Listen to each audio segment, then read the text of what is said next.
So friends, today's our topic is techniques of fish culture or we can say fish techniques. तो आज हम जो fish culture के अंदर जो भी टेक्निक्स यूज करते हैं उनके बारे में हम स्टडी करेंगे. तो egg collection and hatching, this is the first technique in fish culture.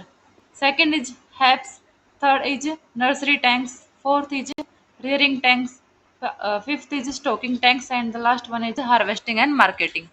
तो ये सारे के सारे स्टेप्स होते हैं जो कि हम यूज करते हैं फिश कल्चर की टेक्निक्स में और इन्हीं के बारे में हम वन बाय वन स्टडी करेंगे. Then first technique is egg collection. Egg collection में क्या होता है कि दो तरीके होते हैं. एक तो होता है ट्रेडिशनल मेथड और दूसरा होता है कि जो रिसेंट डे में हम क्या यूज करते हैं. तो traditional practice to collect young fishes from rivers by using deep net और स्कूप नेट.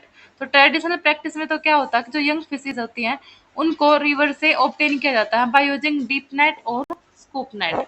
इनका यूज करके फिश को वहां से कलेक्ट किया जाता है. और रिसेंट डे में क्या हो गया कि जो इंड्यूस्ड ब्रीडिंग टेक्निक्स है उसका यूज किया जा रहा है ताकि जो एग्स हैं उसको ऑब्टेन किया जा सके. और इसमें मेनली क्या होता है कि मेल या फिर फीमेल जो कार्प होती है, जो फिश होती है मेल और female, will be injected with pituitrin और HCG. उनमें जो हार्मोन स्टिमुलेटिंग है इंजेक्शन उसको इंजेक्ट किया जाता है ताकि उनके अंदर HCG जो हार्मोन्स है वो उनके अंदर रिलीज हो और वो जो सीड्स हैं उनको प्रोवाइड करें. तो ये होता है एग कलेक्शन के अंदर. Next is hapas. जो हैपेस होते हैं वो क्या होता है the miniature tanks where the eggs are placed made up of mosquito mesh net. तो ये एक मिनिएचर टैंक होता है ना कि छोटा सा एक टैंक होता है हैपेस जो होता है जहाँ पर एग्स को रखा जाता है. और जो ये टैंक्स होता है वो बना होता है मॉस्किटो जो नेट होती है मेनली उसका ये बना होता है. इसकी अगर ये होता है 3 फीट लॉन्ग होता है एंड 1.5 फीट ये वाइड होता है एंड 1 फीट इसकी डेप्थ होती है. तो बस ये इतना छोटा सा ये एक टैंक होता है. The tanks are kept immersed in water with outer hapas. इसमें क्या होता है कि इस टैंक को रखा जाता है पानी के अंदर. ठीक है, पानी के अंदर इस टैंक को रखा जाता है और इसके आउटर में होता है हैपेज यानी कि जो नेट होती है वो इसके आउटर एरिया में होती है. 2 to 3 days eggs hatch out. 2 से 3 दिन में जो एग्स है वो हैच आउट हो जाएंगे. जो यहाँ से हमने एग कलेक्ट किए थे वो रखे जाते हैं हैपेज में और जब हैपेज में रखे जाते हैं तो उससे 2 से 3 दिन के अंदर ये एग्स हैं वो हैच आउट हो जाते हैं.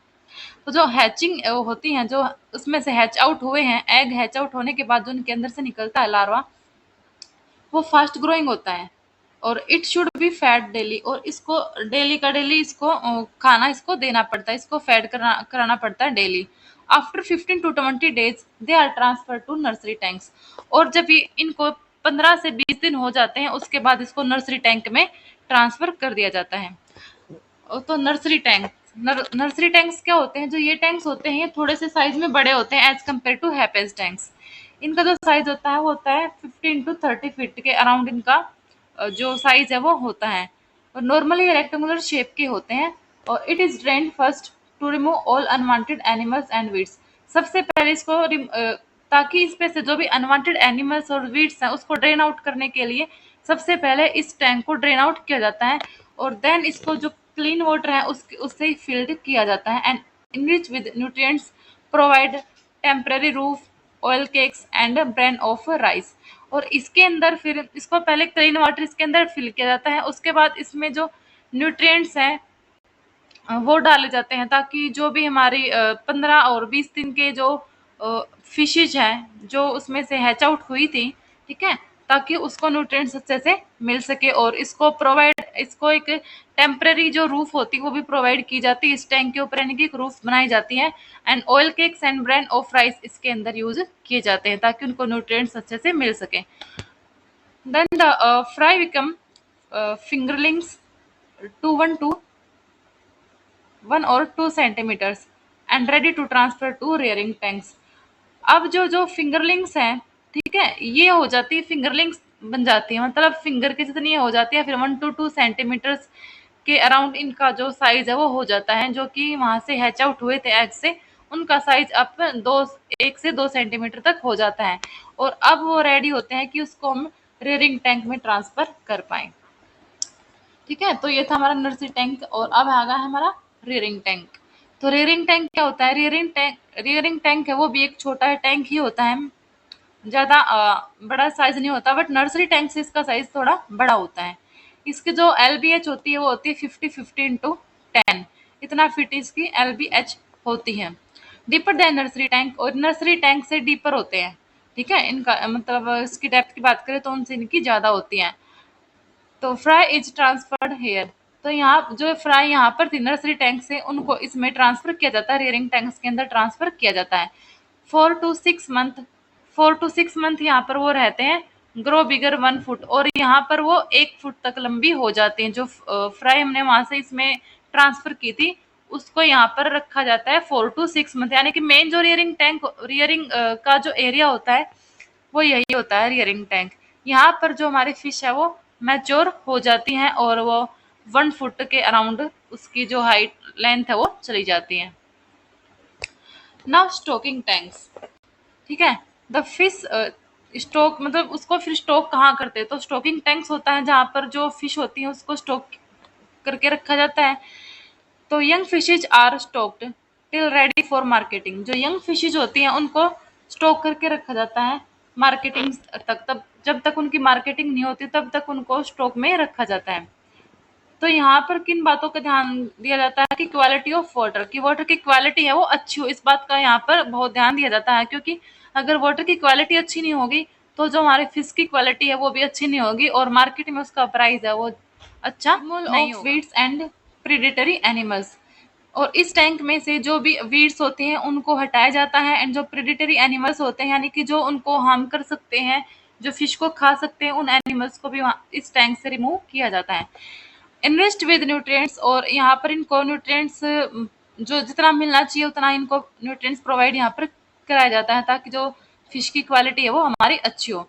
फीडिंग विद आर्टिफिशियल फूड, और यहाँ पर जो इनको फूड दिया जाता है वो आर्टिफिशियल फीड इनको। The last step of fish technique is harvesting and marketing. Harvesting, तो हार्वेस्टिंग में क्या आता है कि हार्वेस्टिंग जो प्रैक्टिस होती है उसमें आता है कि फूड की सेफ्टी हो और उनको अच्छे से सस्टेनेबल लिवलीहुड उनको प्रोवाइड हो, और जो भी एक्वाकल्चर सेक्टर रेजिलियंस है उसमें उसका कंट्रीब्यूशन होता है, और लॉन्ग टर्म सक्सेस, यानी कि जो भी हमारा फूड होता है उसका लॉन्ग टर्म तक उसको प्रोटेक्ट रखा जाए। तो ये सारी प्रोसेस आती है हमारी हार्वेस्टिंग के अंदर। Harvesting and post harvesting handlings are critical stages in fish supply chain. Harvesting और जो पोस्ट हार्वेस्टिंग हैंडलिंग्स होती है वो फिश सप्लाई चेन के अंदर सबसे क्रिटिकल स्टेज होती है, क्योंकि यहाँ पर ज़्यादा जो ये खतरा रहता है यहाँ पर ज़्यादा होता है कि जो फिश है उनके अंदर डिजीज हो सकती है और जो माइक्रोब्स हैं उनको वो इफेक्ट कर सकते हैं। तो इसी वजह से यहाँ पर इसकी क्रिटिकल स्टेज हो जाती है, क्योंकि यहाँ पर हमें ध्यान रखना होता है कि जो हमारी फिश होती है उनको जो माइक्रोब्स हैं उन पर अटैक्ट वो ना करें। तो इसलिए यहाँ पर जो स्टेज होती है वो क्रिटिकल होती है। तो फूड सप्लाई चेन के अंदर सबसे क्रिटिकल स्टेज होती है that significantly effect the quality and profitability of fish product. तो इसी वजह से जो हार्वेस्टिंग है, जो पोस्ट हार्वेस्टिंग है, ये इफेक्ट डालती हैं कि फिश की क्वालिटी पे इफेक्ट डालती हैं और फिश प्रोडक्ट से हमें कितना प्रॉफिट होगा उस पर भी इफेक्ट डालती हैं, क्योंकि अगर हमारी फिश की क्वालिटी अच्छी नहीं होगी तो फिर प्रॉफिट कम होगा, और फिश की क्वालिटी अच्छी होगी तो मार्केट में उसका प्राइस अच्छा मिलेगा तो उससे प्रॉफिट हमें ज़्यादा मिलेगा।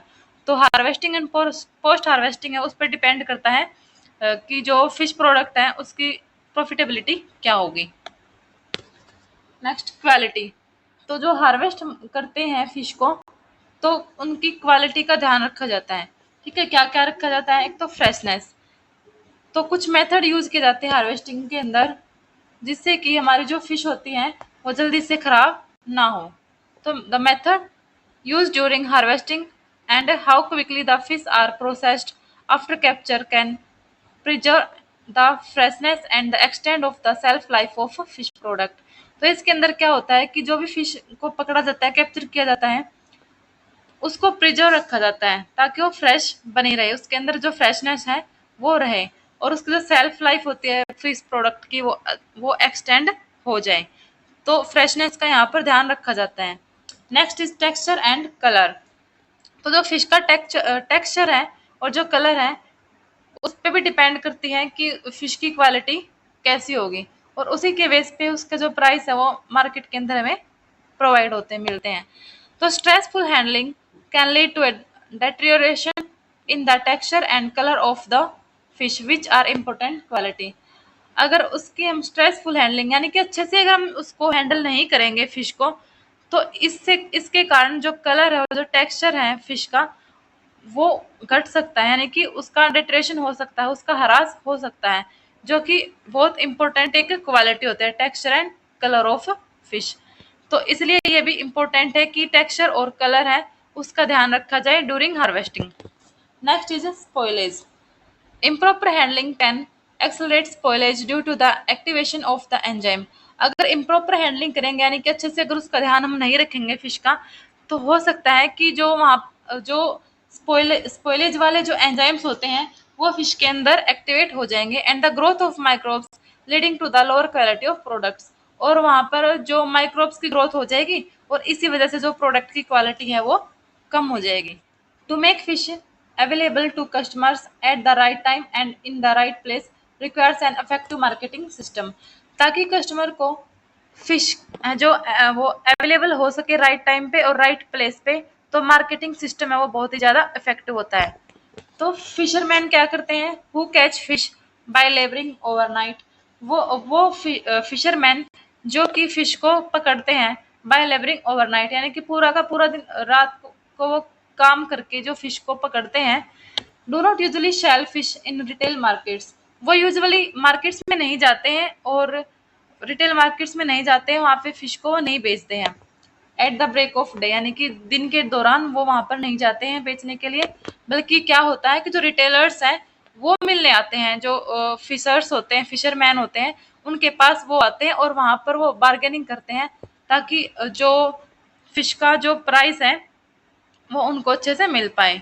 बार्गेनिंग कैसे, वो तो आप सबको पता ही है कि जो फिशरमैन होता है वो चाहेगा कि उसकी फिश का प्राइस है वो ज़्यादा मिले, और जो रिटेलर्स होते हैं वो चाहेंगे कि उनको कम से कम पैसों में अच्छे से अच्छी क्वालिटी की फिश प्रोवाइड हो जाए।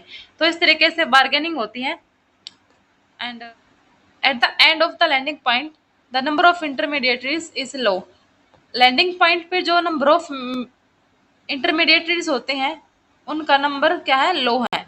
ठीक है, क्योंकि जो फिशरमैन होते हैं उनके पास एक या फिर दो इंटरमीडिएटरीज ही जाते हैं उनसे मिलने के लिए, ताकि जो फिश का जो प्राइस है उसको वो सेट कर सकें। और जो इंटरमीडिएट्स होते हैं वो फिर जाते हैं रिटेलर्स के पास, और रिटेलर्स हैं फिर वो प्रोवाइड कराते हैं मार्केट के अंदर, और मार्केट से फिर वो जाते हैं कॉमन मैन के पास। तो इस तरीके से फिश टेक्निक्स का यूज किया जाता है, और इस तरीके से जो फिश है वो सबको प्रोवाइड हो पाती हैं।